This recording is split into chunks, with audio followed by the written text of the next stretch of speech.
Pesquisa mineral, aula número 6 da geologia ao Excel, ou seja, quando o dado começa a mandar no projeto. Olá, pessoal, aqui na nossa jornada acompanhamos o quê? O trabalho de campo da pesquisa mineral. Nós vimos como surgem os indícios e como eles evoluem para prospectos. Conhecemos os principais métodos de investigação e entendemos toda a qualidade do projeto depende da representatividade das amostras. Chega um momento que o trabalho deixa de acontecer, principalmente no campo.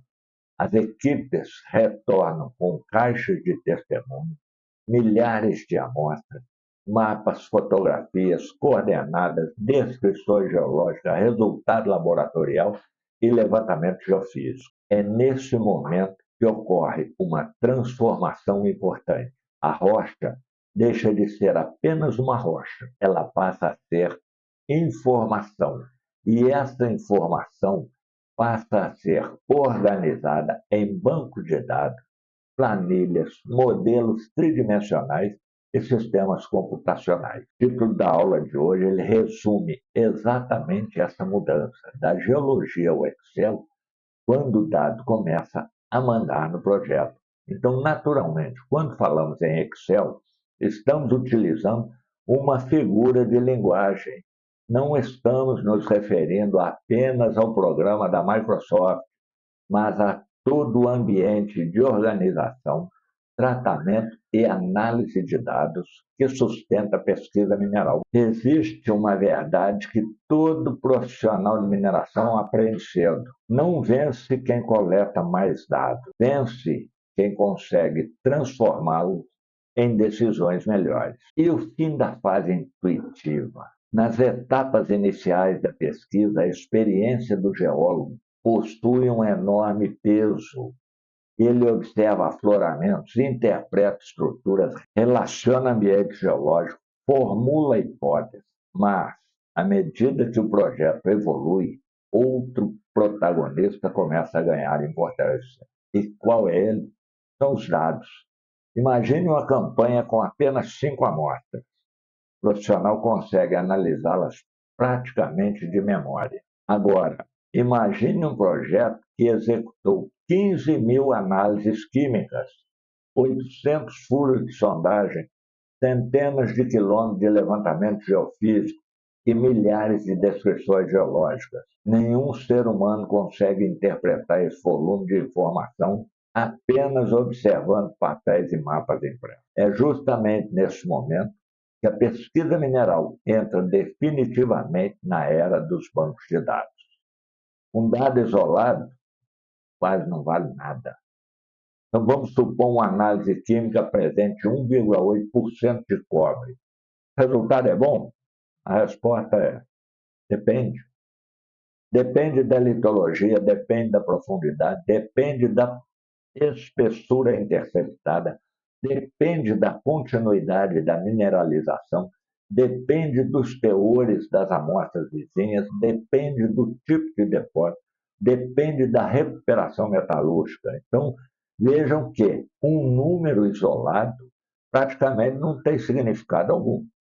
O seu valor vai aparecer quando ele é analisado juntamente com centenas ou milhares de outros resultados. E na pesquisa mineral, o contexto é quase sempre mais importante do que um valor individual. É por isso que organizar corretamente os dados torna-se tão importante quanto produzi-los. Hoje, praticamente toda empresa mineral trabalha com grandes bancos de dados geológicos. Cada informação produzida durante a pesquisa recebe um registro, ou seja, localização da amostra, a profundidade, o tipo de rocha, a alteração hidrotermal, os minerais observados, as estruturas, os resultados laboratoriais, as fotografias, as coordenadas, o responsável pela coleta, a data, tudo isso fica armazenado de maneira organizada. À primeira vista, isso pode parecer apenas burocracia, mas, na realidade, trata-se da memória técnica do projeto.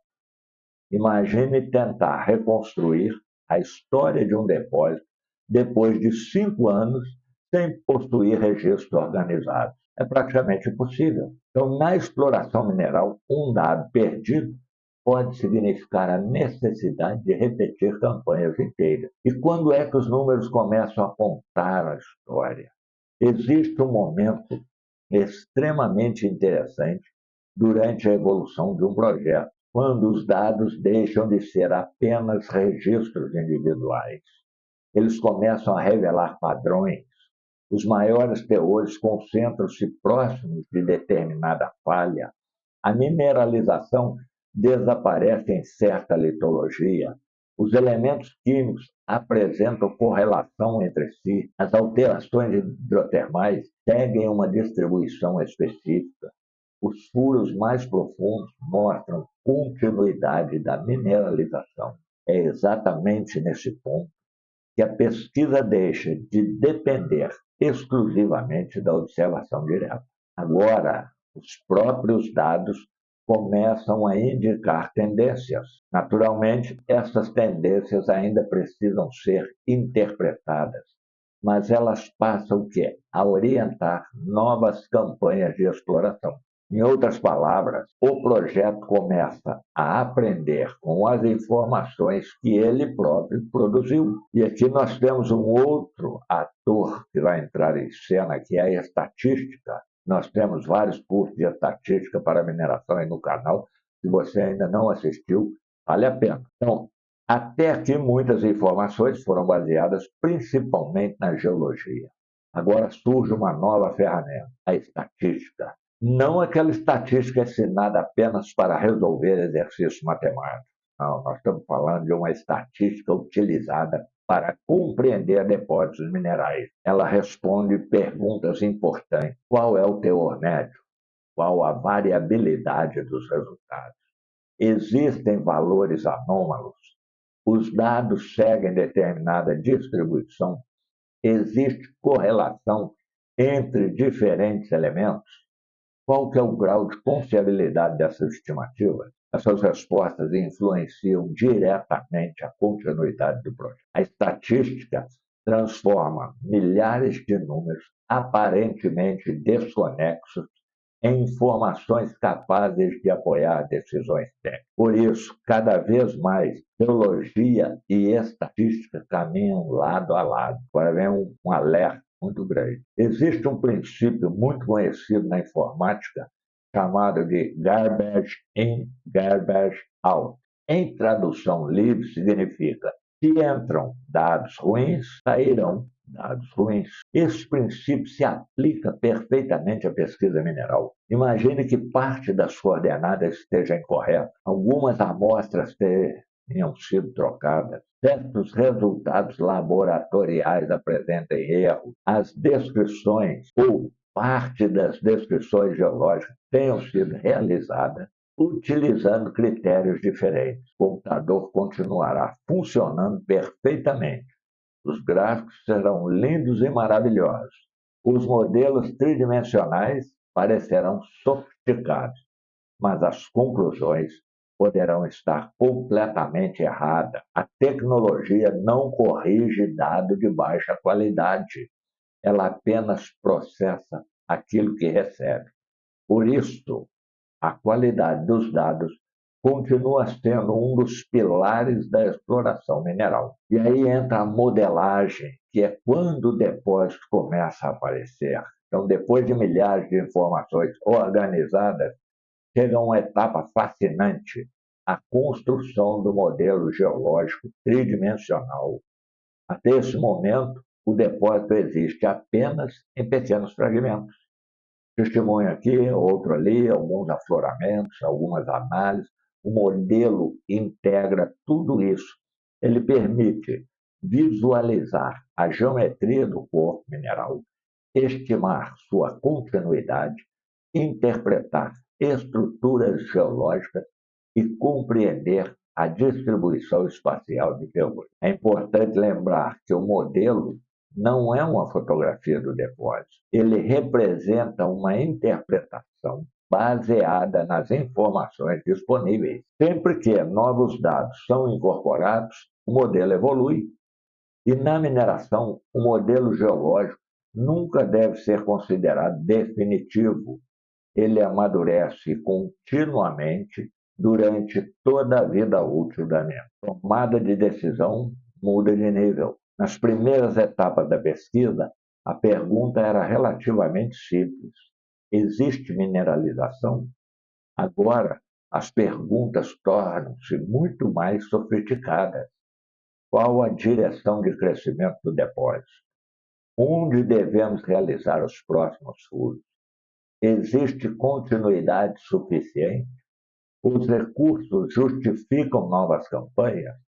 Qual região merece prioridade? Vale a pena investir mais?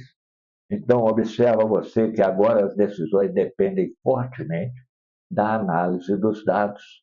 O conhecimento geológico continua fundamental, mas ele passa a ser sustentado por um enorme conjunto de informações quantitativas.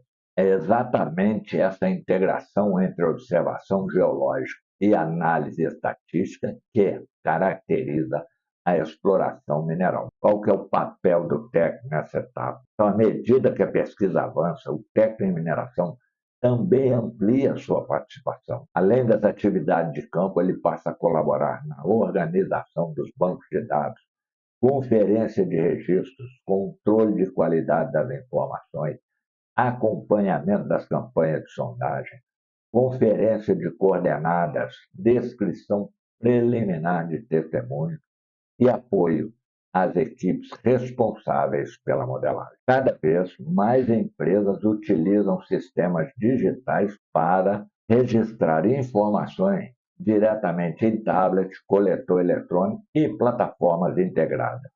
Isso exige do técnico conhecimento, ou seja, um novo perfil profissional. Não basta dominar apenas as atividades operacionais. É necessário compreender como a informação será utilizada posteriormente. Um pequeno erro de digitação pode deslocar um furo inteiro. Uma profundidade registrada incorretamente pode alterar a interpretação do depósito. Na mineração, produzir dados confiáveis tornou-se tão importante quanto operar equipamento. E a pesquisa mineral tornou-se uma ciência dos dados. Existe uma transformação silenciosa acontecendo na mineração. Durante décadas, a pesquisa mineral foi vista principalmente como uma atividade de campo. Hoje, ela continua sendo, mas também passou a ser uma atividade intensiva de dados. Grandes empresas trabalham com milhões de registros, integram imagens de satélites, levantamento geofísico, análise laboratoriais, modelos tridimensionais, estatística, geometalurgia e algoritmos de inteligência artificial. Mesmo assim, a essência permanece exatamente a mesma. Cada decisão continua dependendo da qualidade das informações produzidas. A diferença é que agora conseguimos analisar volumes de dados que seriam impossíveis há apenas algumas décadas atrás. O profissional da pesquisa mineral precisará caminhar confortavelmente entre dois mundos, o campo e os dados. Quem dominar apenas um deles estará incompleto. Então, nessa aula aqui, nós vimos que a pesquisa mineral não termina quando a amostra chega no laboratório. Na verdade, é nesse momento que começa uma nova etapa de transformar milhares de informações dispersas em conhecimento organizado e útil para a tomada de decisões. Nós entendemos que os bancos de dados, estatística, modelagem geológica e análise permitem enxergar padrões invisíveis durante o trabalho de campo e sustentam as escolhas que orientarão o futuro do projeto. Então, na próxima aula, nós vamos abordar um tema que acompanha toda a história da mineração e que muitas vezes determina o sucesso ou o fracasso de um empreendimento. Vamos descobrir que um excelente depósito geológico nem sempre representa um excelente negócio. E o tema da próxima aula será risco geológico versus risco econômico. onde os projetos morrem. Até lá.